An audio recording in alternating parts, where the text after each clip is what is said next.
dan nggak pernah capek untuk belajar adalah saya ngelihat my niece, gitu. Saya ngelihat keponakan saya dan friend saya.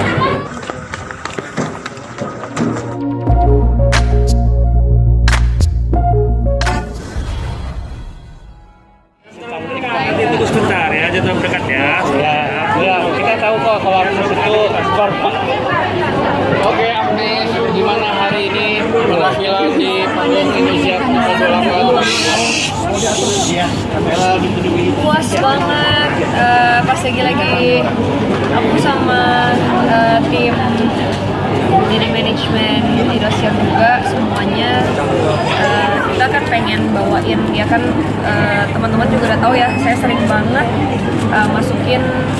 berusaha untuk memasukkan culture atau tradisi Indonesia ke karya-karyanya saya. Contohnya mulai baju dodot, Tipo Battle, terus ada tari tradisional di video klip Overdose sama Chris Brown. Terus waktu itu kan pas lagi perform ada yang tradisi Papuanya, ada yang waktu itu tari Saman.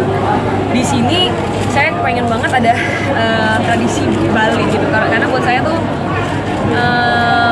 tari Bali tuh kayak very dramatic, terus gitu sangat edgy dan berkarakter. Tapi saya bilang saya nggak pengen ini cuma jadi gimmick, karena kalau misalnya cuma ditempel doang jadinya kayak gimmick, ngapain.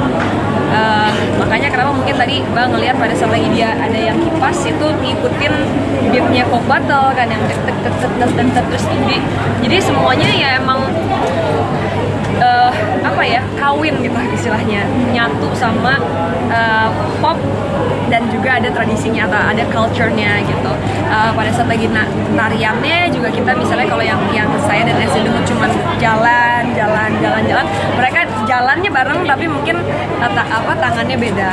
Terus udah gitu kita juga ada yang kita gini tapi stylenya beda. Ada yang gini yang dianya tari tradisional tapi kitanya misalnya lebih di swagin gitu. Dan itu ya kita latihannya cukup lama. 2 hari yang lalu pada saat lagi kita JR berjam-jam kita di atas panggung, karena kan memang biar gimana apa yang terbiasa penari Bali itu lakukan kan pasti nggak sama dengan kalau pop music ya, karena pop music kan mungkin lebih beda lah temponya mungkin, atau kayak mungkin kalau tari Bali mungkin lebih gemulai, tapi di sini dia harus ngikutin pop musicnya gitu. Blockingnya juga seperti apa. 2 hari yang lalu kita JR, walaupun ya maksudnya of course di hari-hari sebelumnya kita juga udah latihan. Akhirnya kemarin sampai ada jadwal latihan tambahan di mana kita berjam-jam itu tim saya itu merapikan blocking dan ngerapiin tarian dari penari Bali itu bersama juga Nesindo. Seru sih hari ini, kayak dari indoor terus saya mesti lari ke outdoor dalam keadaan setelah udah nari-narinya capek, Folk Battle mesti lari, itu yang mungkin penonton di rumah nggak ngeliat gitu, mesti lari di sini, mesti lari ke atas, ke belakang, ke outdoor, mesti naik lagi ke crane, and then terus udah gitu mesti nyanyi. Terus apa lagi ya yang seru, itu nostalgia hits tahun 2000-an saya, dari mulai lagu Indah, Bilang Saja, Tak Ada Logika, Ini Gila Ini Cinta. So overall puas banget gitu, puas banget. Nes, ada ritual apa sih? Capek bang, ampun. Gila. Ya stamina sih sebenarnya karena memang kan saya nggak pernah stop latihan ya gitu, jadi ya stamina ya di situ terus gitu. Olahraga juga cukup kenceng. Ya puji Tuhan, oke. Nes, ada ritual nggak sih sebelum naik panggung, apalagi kita Berdoa aja. Itunya mah ritualnya cuma berdoa. Biasa berdoa bareng sama tim. Saya biasanya suka hype-in anak-anak di belakang panggung, berdoa bareng tim, tapi juga saya selalu berdoa pas sebelum itu buka, saya selalu berdoa sendiri. Jadi ritualnya sih itu. Nes, tadi kan lu bilang lebih capek di tahun ini 28. Sebelumnya lu nggak pernah. Gimana? Latihan lu di tahun ini kayaknya lebih capek dibandingin tahun yang 27. Sebenarnya nggak juga sih, nggak bilang lebih capek, sama-sama capeknya. Karena saya nggak pernah cuman kayak kalau show itu cuma dateng buat JR atau hari H atau hari sebelumnya, nggak pernah. banyak ya latihannya udah banyak. Bahkan kalau misalnya lagi di Amerika pun juga ya masih bisa kontak lewat Zoom atau teks ya, mereka selalu kasih tahu gini. Cuman yang kali ini mungkin agak lebih capeknya mungkin bukan fisik ya, tapi lebih menyamakan visi dan misi antara si penari Bali dan juga Nest in the Hood. Kita gabungin antara yang tradisional sama yang pop, itu aja gitu. Dan untuk bisa translate vibe yang saya mau di atas panggung, tapi juga unsur tradisionalnya tetap kental, itunya yang PR. Nes, tapi ada rencana? Sekarang dengan Beyonce dan Justin Bieber seperti apa bergabung? Ya ini aja bersyukur. Ya Mbak tahu ya, saya Desember kemarin tuh saya udah 30 tahun di entertainment, so penghargaan tuh ya disyukuri tetap. Ya maksudnya kan ini juga bukan nominasi pertama saya gitu di Amerika juga. Saya juga pernah misalnya menang di iHeartRadio atau Shorty Awards gitu, jadi itu salah duanya.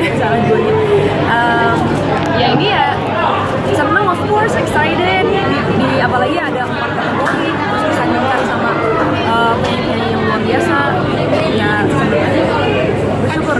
4 kategori apa aja nih? 4 kategorinya itu ada Song of the Year,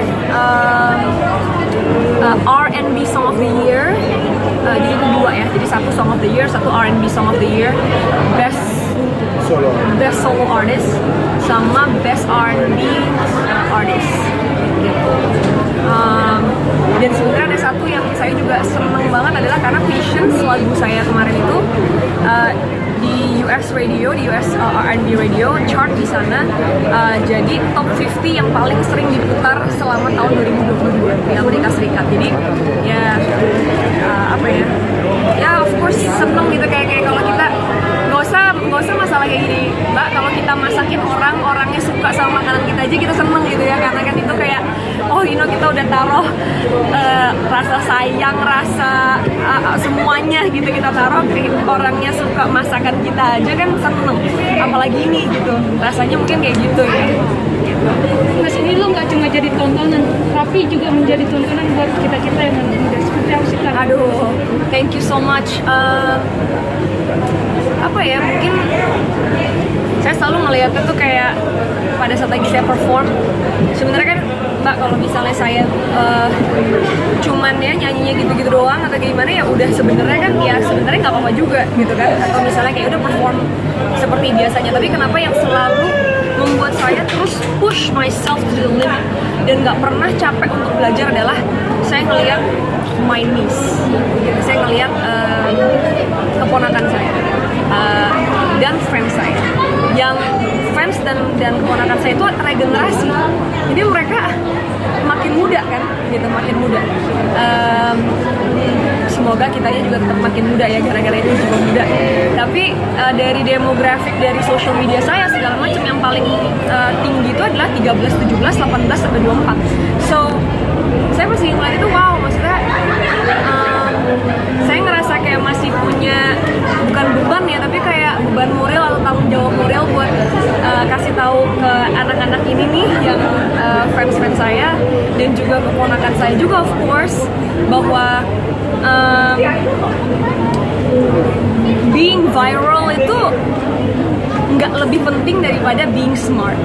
Being viral itu tidak lebih penting daripada be the best that you can do gitu, atau jadi positive influence buat orang lain, buat terus kasih lihat orang bahwa proses itu penting. Jadi bukan, kalau sekarang kan kayaknya banyak banget yang viral pada akhirnya apa, anak-anak yang masih pitik-pitik gitu ya, masih yang kecil-kecil, pada akhirnya ngeliatnya kayak ya kalau gitu gimana ya caranya gue bisa ngetop, mungkin ya gue gini, just do stupid stuff, atau misalnya do something yang mungkin agak aneh atau kayak gimana, yang penting gue viral. Padahal kan sebenarnya harusnya tidak seperti itu. Nah makanya ya udah, biar yang viral saya tetap di jalurnya saya gitu. Saya tetap di jalurnya saya viral dengan prestasi, dan semoga dengan saya tetap di jalur saya viral dengan prestasi, anak-anak yang masih umur 13-14 tahun sampai ke 24 itu masih ngelihat, oke, at least mereka bisa ngeliat di TV bahwa kalau mau performance seperti itu ada proses yang harus dijalani, nggak cuman kayak ya gitu, nggak cuman about going viral. Nes, berarti ini salah satu pencapaian di tahun ini, artinya dengan kemarin jalannya 2022 karir juga, dan ini salah satu masuk. Ya seneng gitu, maksudnya Januari gitu kan, Awal tahun ya, Nes? awal tahun, terus udah gitu acara besar seperti ini, terus kita bisa kasih standar yang baru lagi, atau at least saya nggak turun standar gitu ya. It's always like a reminder to myself, bahwa nggak boleh lengah, nggak boleh kalah sama rasa capek, nggak boleh kalah sama rasa puas. It's just in me. I always wanna try to be better. Version 2.0 dari yang hari sebelumnya. Kompetisinya itu bukan sama orang lain ya, tapi kompetisinya sama diri sendiri gitu. Dan pada saat lagi saya pakai kacamata kuda dan kompetisinya sama diri sendiri, makanya kenapa Mbak jarang mendengar saya ngomongin orang lain atau membahas soal orang lain ya, karena udah sibuk sama ngurusin gimana caranya supaya gue jadi lebih baik buat orang sekitar, buat diri sendiri, buat bangsa dan negara, buat keluarga, ya kan, itu aja. Oke, udah ya. Itu udah mengucapkan dong. Apa, Nes? After this planning apa? Harapan kedepannya gimana? Terakhir planningnya Nes di tahun ini. Udah nggak ada pertanyaan. Oke, saya di Indosiar udah lama banget. Pertama kali sinetron, saya pertama kali main sinetron adalah di Indosiar. Mungkin teman-teman tahu juga, itu di sinetron Lupus. Saya menjadi Lulu. Saya ingat banget pulang sekolah dianterin mami.